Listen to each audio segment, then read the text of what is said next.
Hello, everybody. Welcome to NannoTalk.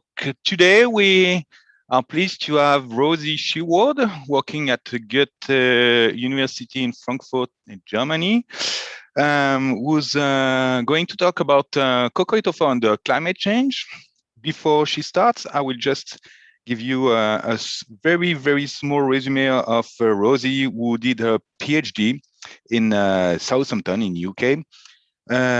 With Sam Gibbs, Alex Poulton, and Paul Baum.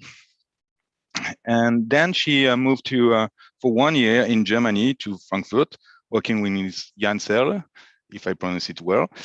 Then she moved to Nova Scotia in Canada, working for 1 year with Zoe Finkel, and went back to Frankfurt, having a DFG fellowship or something like that, which is her current position. And I guess we are done on that. And so I thank her very much for doing the presentation today in NannoTalks. And I will just leave the microphone to her now. Great, thank you. I'll just share my screen. Okay, does that look good? Yeah. All right, then. Perfect. Thanks very much. So hello, everybody. Thank you for joining today. I've quite ambitiously entitled this talk Coccolithophores Under Climate Change, which, as I'm sure we can all agree, is quite an ambitious title for a 30-minute talk. There are literally thousands of researchers around the world focused on this very topic and studying various aspects of how climate impacts coccolithophores and other marine organisms, of course, because the impact of changing climate conditions on phytoplankton is far from a single cause and effect process, obviously. Firstly, we've got many different physical and chemical properties of the ocean changing simultaneously under climate change. And so we have many different drivers to contend with. And secondly, the impact of climate change on marine plankton actually involves many different types of impacts. So some may impact every marine organism, others maybe impact one group more than another, or just a few species are impacted. So many of you will be probably involved in researching the impact of specific environmental drivers on species physiology, for instance, through lab experiments. And these types of data are, of course, excellent for identifying cellular processes involved in physiological responses and the magnitude and variability of responses within important species. But a major challenge is scaling up those results to address the ecological impacts of climate change. So talking about changes to species biogeographies, changes in community composition or diversity, productivity, trophic interactions, these sorts of things. And ultimately, when climate change alters the balance of temperature, nutrient, chemical, and light conditions that phytoplankton need to thrive, their abundance and distribution also shift in response. And this leads to reorganization of community structures. And this has ramifications across food webs and for the biological carbon pump and the countercarbonate pump that are major driving forces of the global carbon cycle and key ecosystem functions. So to address these questions, there's been a lot of advances in recent years towards thinking about communities in terms of the traits that best characterize the role of different individuals in major ecosystem functions. And one of the most widely used traits, especially for plankton communities, is cell size. Now, most phytoplankton are single-celled organisms, which means that the size of their cell has a really strong influence on almost all aspects, really, of their physiology and ecology. And I've just shown a few examples here on the right of how some key rates and other traits scale with cell size or cell volume in phytoplankton. So, for example, all metabolic rates like growth and photosynthesis are related to size somehow, with smaller cells having higher metabolic rates relative to their mass. And cells of different sizes also have different nutrient, light, and CO2 requirements, for instance, amongst other things, because it affects the rate at which you can uptake resources from the environment and how much of that resource you need to maintain your essential cell functions. Now, because of the influence of size on physiology, size is also an influence on the ecological preferences of different species and their biogeography and their productivity. And this in turn means that the size structure of a community is a really important determinant of the role of different species and different phytoplankton functional groups in key ecosystem processes like the production and export of organic and inorganic carbon, as well as the complexity of food webs and how energy is transferred from primary producers like Coccolithophores up the food chain. And typically, we find that communities in stable, low nutrient regions, such as subtropical gyres, for instance, are dominated by smaller cells, so the picoplankton and the nanoplankton, due to constant limited nutrient supplies. And this leads to complex food webs and highly efficient recycling of elements. Whereas in contrast, in more dynamic environments, we tend to see that the biomass of the larger phytoplankton plays a much bigger role. And this gives rise to shorter food chains and increasing material exported out of the photic zone. So understanding the basic mechanisms that govern the size structure of phytoplankton communities can give us insights into the potential impacts of climate change on the biogeochemical and ecological functioning of marine ecosystems. Now, for Coccolithophores specifically, cells tend to range between maybe about 2 microns to as large as 30 microns, and at least across modern species. And this means that Coccolithophores have a range of cellular biomass, so organic carbon. They're also characterized by a quite extraordinary diversity of morphologies, and this gives rise to a wide range of cellular calcite also across species. The main question is then if species distributions or their productivity change due to climate change, what are the biogeochemical and ecological consequences of those changes? Now, due to their size and morphological diversity, the answer to that question isn't necessarily that easy to figure out. So, for example, the most abundant species in a community isn't necessarily the biggest contributor to biomass or calcite, as was shown quite nicely by Chris Daniels and colleagues, who found that Coccolithophores pelagicus was the major calcite producer in the Arctic Ocean, despite only consisting of about 2% of the community. And that's because cells of Coccolithophores pelagicus are vastly larger in biomass and calcite compared to a cell of Emiliania huxley, which is numerically quite dominant in this area. And this prompts plenty of questions about the roles of different species in calcite production and export, spatially and through time. So if we're looking at a present day community, it's relatively easy to determine the size structure of the community and its biomass and its calcite. So if you're out taking a sample on a research ship, for instance, you can put your sample through a flow cytometer to get the overall size structure, or you can filter your sample and look at it under a microscope and just measure all the cells that you find in that community, such as this E. hux bloom. Kindly, this picture was given to me by Carl a few years ago. I thought it was a nice example. And we can determine organic and inorganic carbon, of course, analytically in the lab through several methods. I'm sure many people listening do this quite routinely. But today we're going to take a microscope-based approach. So just as an example, here's a subtropical gyre community from the South Atlantic that was sampled during 2004 on one of the Atlantic Meridional Transect cruises. And by measuring the size of all the cells in SEM images from this site, we can determine the size structure of that community, which consisted of 30 different species.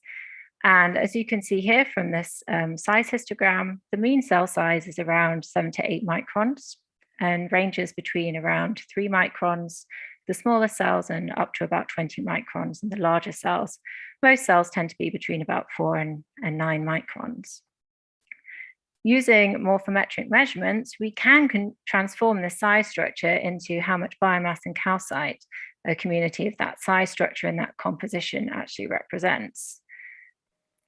And to do this, we use two different techniques. So firstly, to transform from size into biomass, we can look to lab experiments that have shown that biomass scales proportionally with cell volume, which we can determine from measurements of cell size using microscopy. Now, mostly to date in our work, we've been using a volume to carbon ratio published by Mendendoyer and Lassard, which is shown here as this blue line on the graph. And that's based on a data set of many different species of phytoplankton, only a few of which were Coccolithophores. Recently, though, a new relationship was published where the cell size and biomass of a range of different Coccolithophore species that had a range of cell sizes was investigated.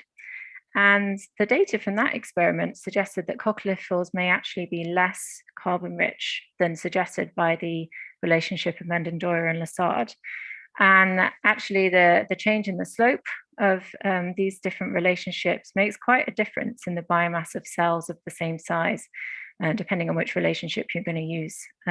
So if you are doing experiments and measuring POC or biomass, then please do also measure cell size about the croccosphere so we can build on these data over time.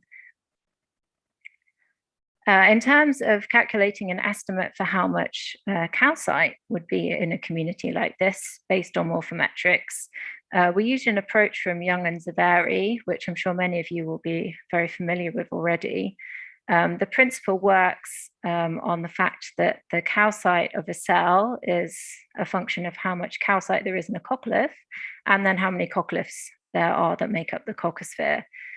Now, coccolith calcite is a function of coccolith length cubed, coccolith volume, with a species-specific shape factor applied that adjusts this volume to a more accurate volume depending on the morphology of the species, and also times by the density of calcite.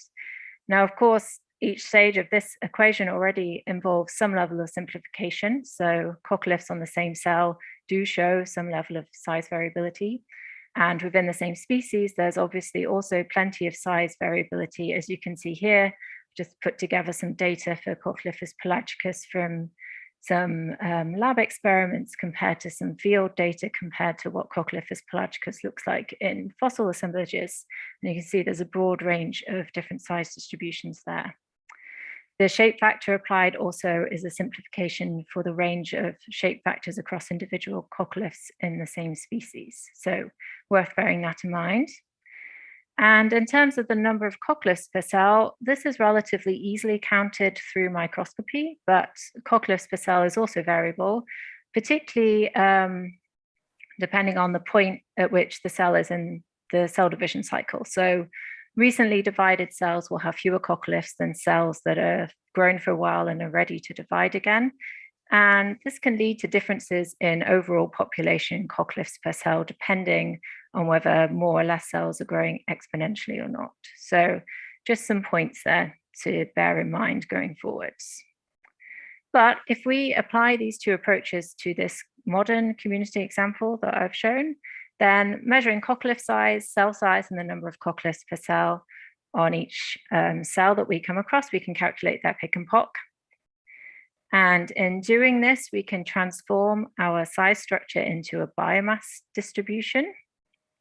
And you can see that even just one or two very large cells like we have here, they can have a disproportionate impact on the total biomass of the community as their volumes are just so large.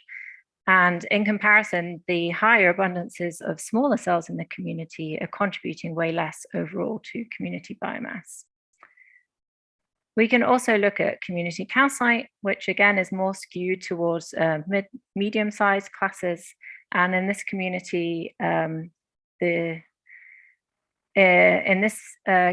species of these larger sizes have more calcite per cell than species that are dominating the smaller size classes. So we end up with this shift towards the middle. So that's a look at a modern example. But for me, and I'm sure for many of you, we are also very interested in what we can learn about the impacts of climate change on coccolithophores from the fossil record as well.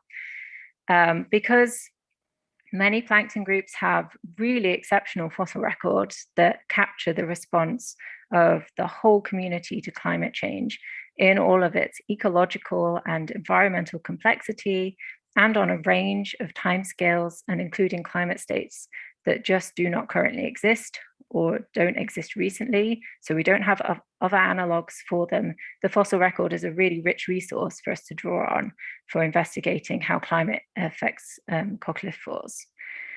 Now, the challenge is that whilst we might have pretty much the same questions in mind of the fossil record as we do of modern communities under climate change, fossil data sets are usually not that comparable to the types of physiological and ecological data sets that we generate from living species.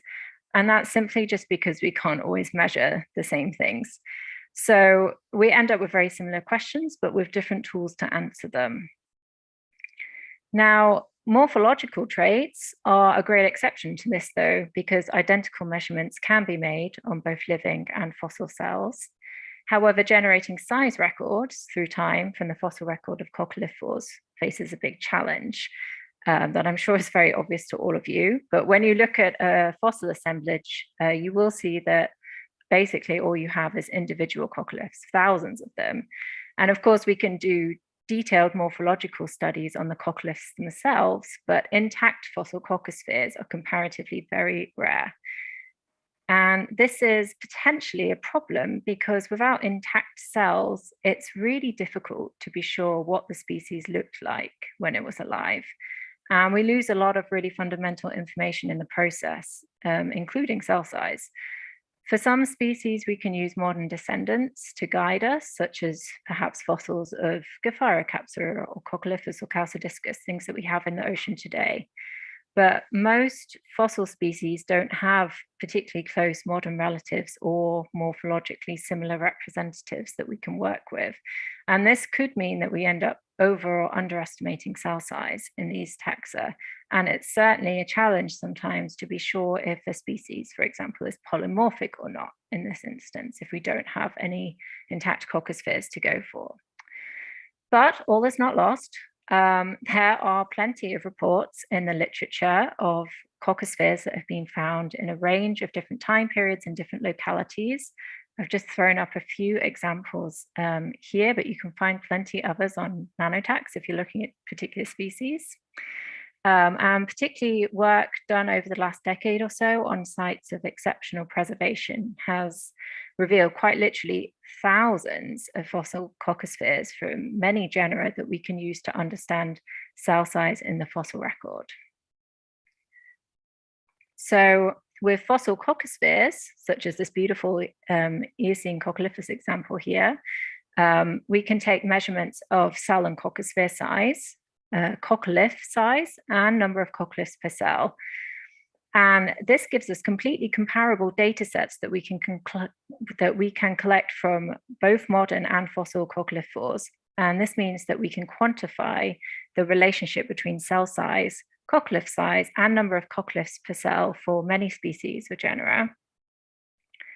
And this crucially allows us to model cell size from coccolith size, which is something that we can, coccolith size is something that we can measure in pretty much any sample. So you can see from our working database here of coccosphere geometry, we've analyzed more than 4,000 coccospheres and counting, and that overall the relationship that larger cells have larger coccoliths that was first presented, for example, by Urantia Hendricks in her 2007-2008 work. This generally holds for a much larger diversity of species that we've come across. However, you can see that there is a lot of spread in this relationship, and that's because some species have fewer larger coccoliths and other species have many small coccoliths, and there's plenty of variability in the degree of coccolith overlap on a coccosphere and many other factors. But for genera or particular morphogroups that we might be interested in, we can derive relationships that calculate cell size from coccolith size and number of coccoliths per cell. And to do this, firstly, here's an example using Coccolithus in the late Eocene. we use the relationship we derived for the species or whatever morphogroup you're interested in. We calculate the cell size that would result from any combination of coccolith length and number of coccoliths per cell. So here you can see for this Coccolithus example that as the coccolith sizes get bigger and there's more coccoliths on the coccosphere, the cell size correspondingly gets larger. But of course, not every combination of coccolith size and number of coccoliths per cell is actually realistically going to occur in our sample. The size of the coccoliths or how many there are in a cell might be out of range for that species generally, or they might just not occur in that time interval or at that location. So we measure the size distribution of coccoliths of the species in our sample, and we apply the range of number of coccoliths per cell that we see in fossil coccospheres and the range of coccolith sizes that we see in our sample to predict how likely each combination of coccolith size and number of coccoliths per cell is to exist in our sample, which you can see here. So you can see that actually we don't have, I guess, a real result for the very largest and the very smallest combinations of coccolith size and number of coccoliths per cell, which is to be expected. But the sizes that occur in the colored data points here do exist, and some of them are more likely to show up depending on the coccosphere geometry of this sample. And by matching up these results, we can create a cell size distribution for this species that's specific to this time interval and to this sample. But community structure, size structure doesn't depend solely on the size distribution of each species, but also on the relative abundance of that species in the community. So final steps are to normalize the frequency of each species reconstruction or morphogroup size distribution before making sure that the area under the curve is equal to the relative cellular abundance of the species or morphogroup in the sample.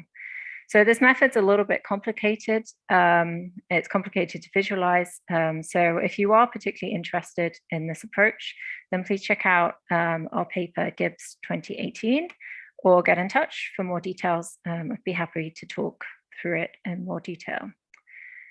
So, not sure how we're getting on. Okay, so to finish up for today then, I want to show you a few examples of this process in action in the fossil record, where the size structure of fossil coccolithore communities has been reconstructed to look at how climate change has had an impact on coccolithores during the Paleogene.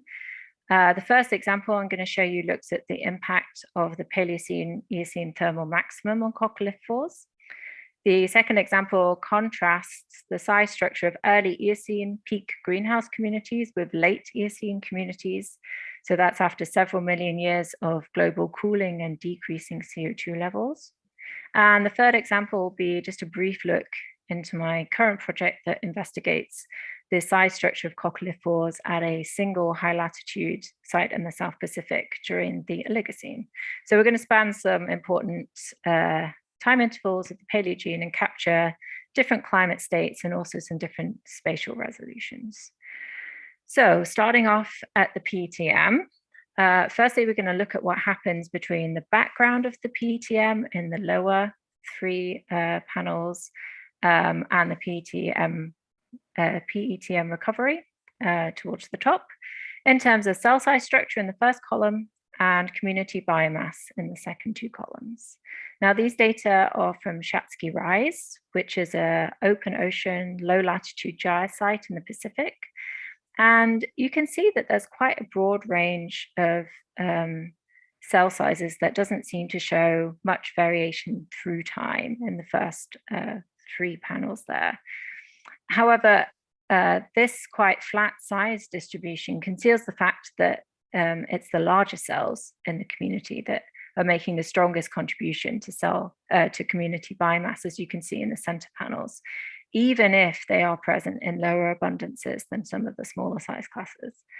Now, this first biomass column in the middle, that assumes a constant abundance through time. But if we weigh instead those distributions to the biomass yield that might be expected in a subtropical open ocean gyre site through the PTM, we can see that because there probably wasn't a particularly high number of cells per milliliter at this site, given that it is an open ocean gyre, we end up getting quite a flattened biomass distribution, but still with the larger size classes contributing most to that.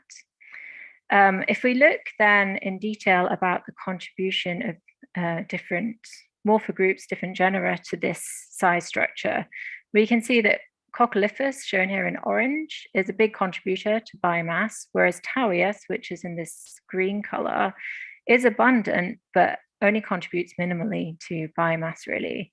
And then the rare abundance of nanolith taxa like Discoasters and Sphenolithus and Fasciculithus, which is shown in gray here.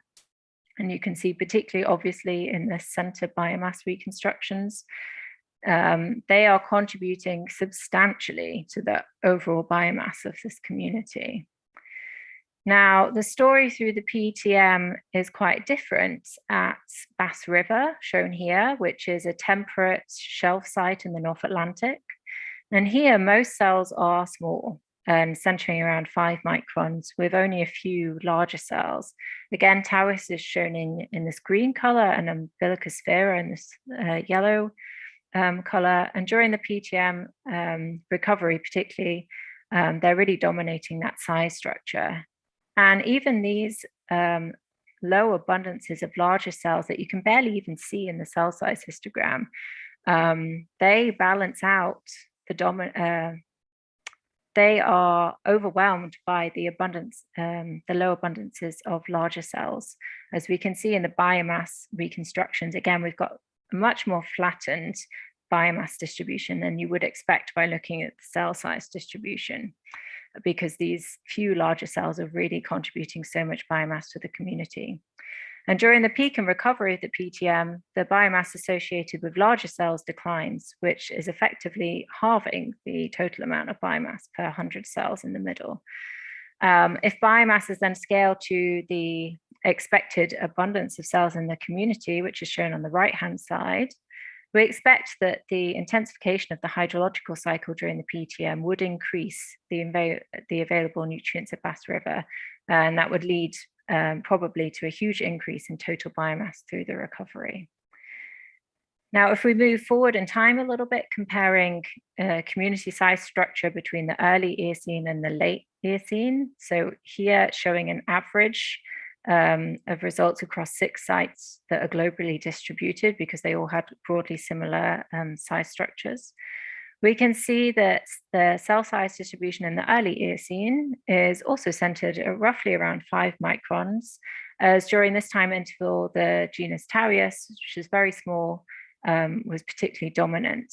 And in biomass terms, the relatively low abundance of larger cells is again very apparent, and it flattens out the packaging of biomass across smaller and larger size classes. Now, if we compare this to the late Eocene, we definitely see some changes. So the size structure has shifted towards larger size classes, and mean community size is nearly doubled. And you can see this long tail of low abundance, very large cells come through. And that change is due to the extinction of Tawias and the origination and rapid size diversification of Reticular fenestra, which ranges from less than 3 micron cells to over 30 micron size cells. And the impact of that change in community structure on biomass per 100 cells is quite dramatic, with most biomass partitioned into size classes that are larger than 25 microns, compared to the early Eocene that's much more spread out. So between the early and the late Eocene, global cooling and decreasing carbon dioxide levels were driving changes in water column structure and nutrient availability. And it looks like this is supporting the expansion of species into larger size classes where previously they might not have been competitive, or perhaps their resource requirements were not being adequately supported by the environment. Now, lastly and briefly, I just want to show some very preliminary results from a new site I've been working on in my current project, which is investigating the size structure of Coccolithophore communities through the Oligocene. at a high latitude site U1553. And that site was drilled early last year on IDP Expedition 378. And similarly to previous examples, the first column shows the reconstructed size structure from the latest Eocene in the lowest samples through to the late Oligocene in the upper samples. And most of the cells are between 5 and 15 microns, with varying abundances of cells in larger size classes through the record. And these initial reconstructions suggest that mean community size might be broadly larger in the earlier Oligocene and decreasing towards the later Oligocene. But hopefully high resolution sampling that I'm currently working on should give us a better insight into whether that's the case and what changes in community composition are primarily driving any of those size changes. Now, although size structure is again skewed towards these smaller size classes, the lower abundance of larger cells can again clearly be seen to impact the biomass structure of these communities. But unlike some of the previously shown reconstructions, the bulk of the biomass seems to be more centered in intermediate size classes, so between maybe 10 and 20 microns. And this seems to be because many of the abundant species during the Oligocene actually have broadly overlapping size distributions. And so they're all clustering within similar size classes. So to wrap things up, I really just wanted to leave you with some points to think on. So firstly, that we can use cell size as a functional trait, not just in modern, but also for fossil communities. And this allows us to relate physiological processes to environmental changes and their ecological consequences. And in many of these reconstructions in the Paleogene, it gets you thinking about what is the advantage of being a smaller or a larger cell, and what are the reasons for that. So how do we link how small or larger cell is to interactions with the environment? And this enables us to track environmental changes and their impact through size structure of a community. And ultimately, the physiological responses of different phytoplankton species to climate change do seem to be reflected in their ecology, certainly. And so when climate change causes community reorganization, which it so often does, we need to be thinking about how new community size structure impacts ecosystem functions, like the role of different groups or different species in biogeochemical cycles through how much biomass or calcite they're producing and how it's distributed across different size classes. And with that, I'd like to thank the many colleagues who've been involved in this work over the last 10 years or so, particularly in current working group, Jens, who I guess is here. I think I saw his name pop up, and the rest of our working group. And of course, my colleagues from my time in Southampton, particularly, so Sam and Paul and Alex, Sarah, and they really got the ball rolling on the potential for coccospheres and finding me beautiful material to work on over the years. So big thanks to them. And my current project is still ongoing. And a lot of what I've shown generally in the talk is unpublished and part of multiple projects in progress. So please, if you are particularly interested in one aspect or another, do get in touch with me by email to discuss it or to get an update on the current status of those pieces of work. So thank you very much for listening.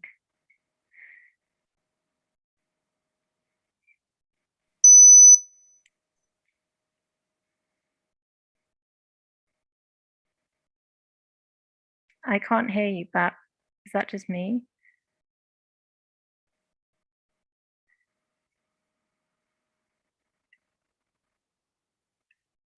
Oops. I can't hear you. I don't know if anybody else can hear you. I can't hear him either. Okay, there was a big beep and then I didn't hear anything.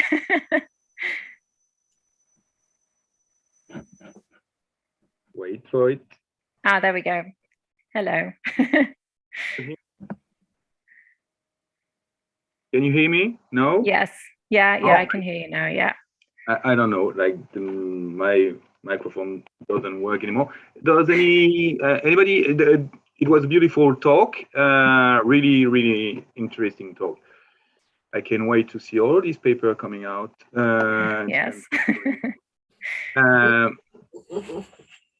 Does anybody has a question? Paul, I guess you open your microphone and maybe you have a question. Maybe not. No questions. Paul knows this work too much, too close. Okay, so I do have a question. Mm-hmm. At some point, you talk about the contribution of disc clusters. Yeah. I wonder how you evaluate the amount of biomass they contribute, because there is no Yeah. so you probably have a trick to do to go through that. So yeah, so discoasters, sphenoliphus, all these types of things that can be very abundant in certain sites through the Paleogene are frustrating because, of course, like you said, we don't really have any equivalent species that we can look at to know what they would have looked like. And sadly, we never find anything that resembles an intact cell in the fossil record. So you can check out the paper I mentioned, this Gibbs 2018, for the full details. I think it's in the supplement actually for these taxa maybe. But basically, we looked at the morphology of the nanoliths from the main discoaster species at this time. So for example, multiradiatus. And each lith does have some degree of curvature to it. And using that degree of curvature and basically like how big the cell is, how big the lith is and its surface area, you can approximately model how they could fit together to form a sphere. And we basically use that approach to estimate how large a cell would be relative to the size of the coccoliths. But with these taxa, I mean, there is a lot more uncertainty for sure associated with those reconstructions than there are for other species that we do have examples of what they look like. Also for some taxa, I mean, a lot of things that aren't placolith taxa, we sadly don't really see as intact cells, but we do find collapsed coccospheres. So obviously it was one cell and all the coccoliths are there. And that at least gives us an idea of how many coccoliths would have been around a single cell, even if we don't have it intact. And that with the coccolith size allows you to make a pretty good estimate of what the cell size would have been. But yeah, there's challenges certainly for some of the taxa. Yeah. Okay, good point. Thanks. Anybody has a question? Otherwise, I keep talking. Oh, Anita. So, Anita, hi. Hi. It's nice to see you. Yeah, nice to see you too.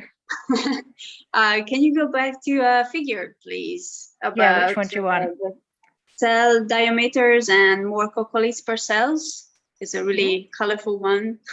Yeah. Let's see what we've got. This one? No. Nope. It was like a purple reddish color. Oh, in the kind of modeling part, this bit. Yes, and the second one. Yeah. Okay. Can you tell me more about this method, what you used here?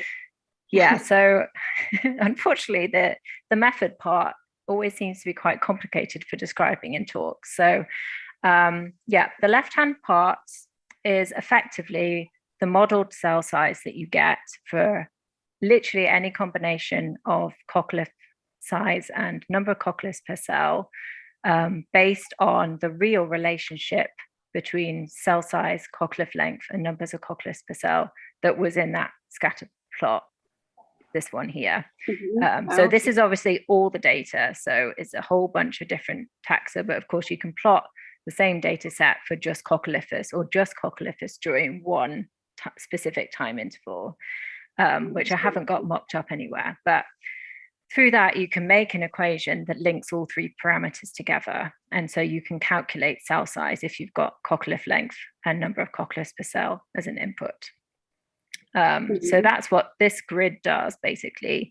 It takes any combination and it kicks out a cell size for every single combination. But not all of those combinations exist. So, I mean, here in the very uppermost top left-hand corner, I mean, you've got a cell with a coccolith cell with one coccolith that's 1 micron in size. I mean, that's just not a realistic solution. And at the other extreme, you've got a cell that's got a coccolith of maybe 20 microns, and there's 23 of them or something. It's going to be an enormous cell. So, you know, some of those outputs are just not real. So we have to then say, okay, well, what is the real distribution of number of coccoliths per cell in this species at this time? That's what's shown in the upper histogram. That's how many coccoliths per cell there are in the late Eocene in Coccolithus coccospheres that we found. And we can go into a specific sample that we're interested in and say, okay, let's measure 100 coccoliths of Coccolithus. What's the distribution of coccolith length then? And by combining those two real data sets, that's where we get kind of the results that do exist, and not just which ones exist or not, but also which ones are most likely, because more of the cells have those combinations. So that's the yellow colors that are shown in the middle. The ones that are blue, they can exist. There are cells that have those combinations of features, but there's maybe only 1 or 2, so they're less likely. And then we kind of basically match up the results. So how likely is it, and what size is that cell? And that's when we bring all of that data together, that's when we get this curve of cell size. Right. Does that make so more for the sense? whole paleogene, then the middle figure is for the whole paleogene. And the middle figure is just for the late Eocene in this case, just for this genus. And for a specific samples, you can just say, okay, well, for this specific sample, I will do the coccolith length just in this sample, which is what I have done in the Oligocene reconstructions that I showed you right at the end. That the coccolith size data for every single one of those reconstructions is measured on every single sample individually. So it's completely unique result to that sample. Or you can pool all of your data if you just want a more broad overview and say, okay, I'll measure coccolith length across a bunch of different sites, roughly in this time interval, to get a broader picture. So you can kind of take the approach that you want, depending on how detailed or specific you want your result to look like. Yeah. So it's quite really versatile. Cool. Really cool work. Yeah, if you're interested in playing with it, the full details of the method are in this paper, the Gibbs 2018 one. We put it in as much detail as we could, so that people could have a look at it. Yeah. Cool. Thank you very much. Thank you, Anita. There were actually a question that I will read, but my English is that perfect that if you don't understand it, tell me. It said, thank you, Rosie, great talk. Coccolitus pelagicus has been considered as an indicator of warm oligotrophic condition in the Eocene, but today this species has a different ecological affinity. Based on your observations on pelagicus, what could have happened to it, or can you see any change in the cell size? Yeah, it's a great question. Coccolithus actually is one of my favorite species, and that's largely because it's just been around for the last 66 million years. So it seems to be quite versatile in how it can deal with environmental change, generally speaking.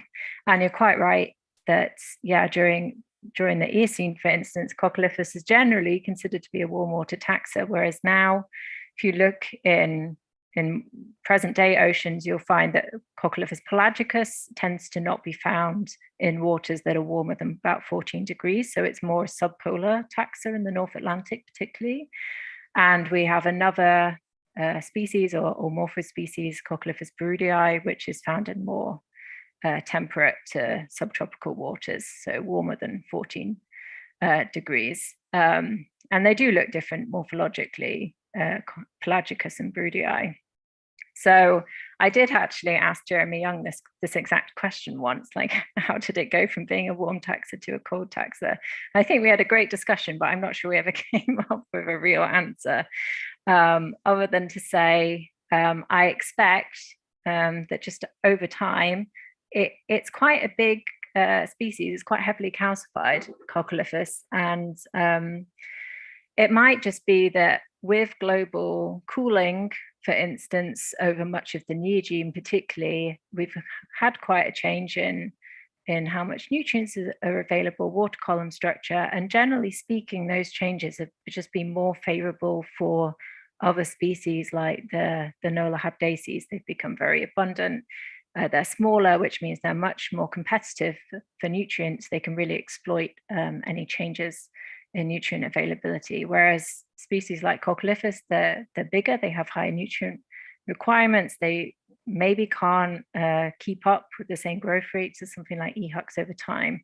It could just be, I mean, this is really just me guessing at the moment, but it could just be that compared to warmer waters, they just are not that competitive compared to what else is there, but they found a niche in these subpolar waters.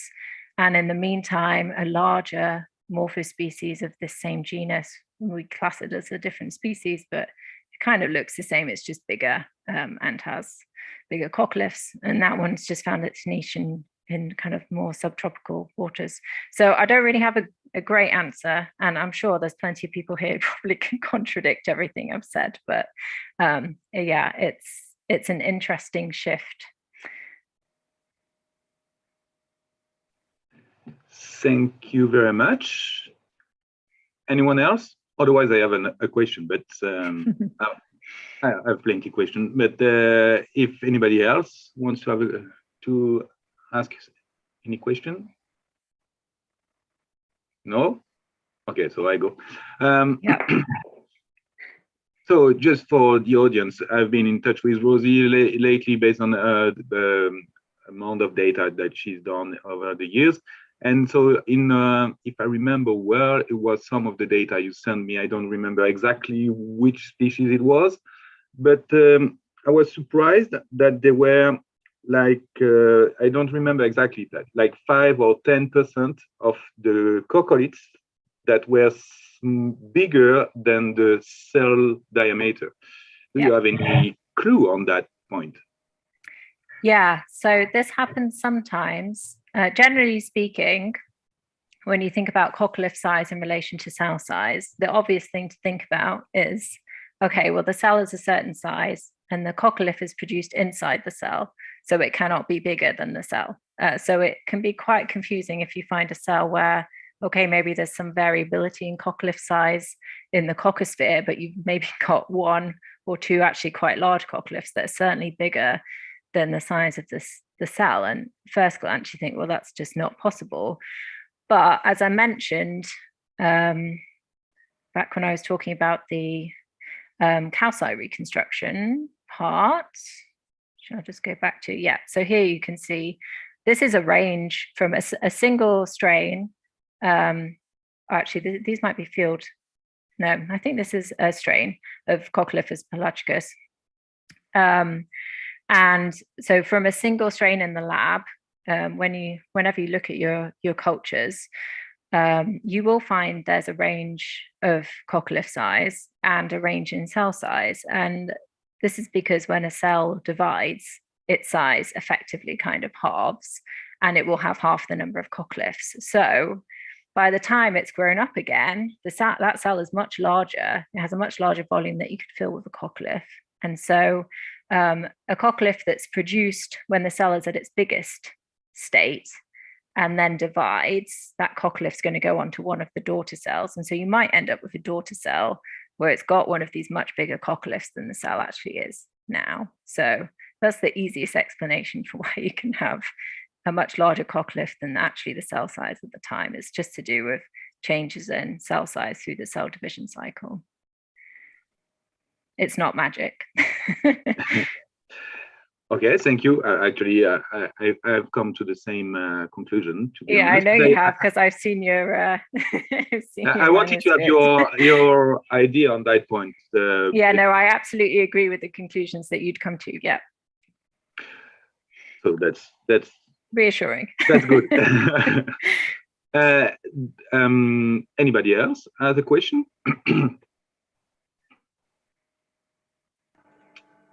Hey. Anita has another question. Yeah, I got one more, but it's just for fun. That have you been on the IADP cruise yourself? Yes. So I sailed on this cruise last January. I think it was the last cruise that really went out before all the COVID restrictions. We got back just in time. Yeah. So these are the samples that I looked at on the ship in these Oligocene ones. Yeah. It's been a fun project so far. Yeah, it sounds pretty cool. I encourage anybody to sail if they have the chance. It's really great. It was in January in the Boreal region. It was in the southernmost part of the South Pacific, so just south of New Zealand. The other side. The other side. Yeah, the other side. Yeah. Okay. On the edge of the Southern Ocean. Yeah. Yeah. It was basically a redrill of the classic DSDP 277 site that Shackleton worked on. That the first indicators of the PTM were identified in those classic papers. So it's a really cool site. Yeah. Great. Does anybody have any comment, question? No? No. No. Wait. Oh. Okay. Oh, sorry. No, it's I have 3 screens actually. So sometimes there is some stuff that popping around. So I guess there is no any more questions. So I would like to thank Rosie for a brilliant talk today. I remind everybody that actually it was recorded, and you may want to contact Rosie if you have questions. You may want to watch it. Well, you may watch it again before if you have some point. But your email address was on like I'm just going back. slide. Oops. There you go. If you want to contact me, the email address is there on your screen. Please get in touch. I'd love to hear from you. I did it in the past. Yeah, and I'm very helpful. Helped me a lot on one project. So you go for it. She's really nice working with her. And I obviously love talking about Coccolithophores. So really get in touch. And for the next talk, that will be in January. The date is not completely settled yet, but it will be probably it will be the week of the 17th, so the 3rd week of the year. And the talk will be done by, obviously I will lose the name, Fanny Montero. She will be talking about modeling and Coccolithophores. And that's it. That's all we know for now. We will obviously send you any information through email like usually. And we thank again Rosie for a brilliant presentation today. And I thank all people that came today. And I hope to see all of you in a month. And I guess that's it. Oh yes, there is a Coco catch-up by TMS a little bit later today. If you want to participate to that, you should ask Odysseus.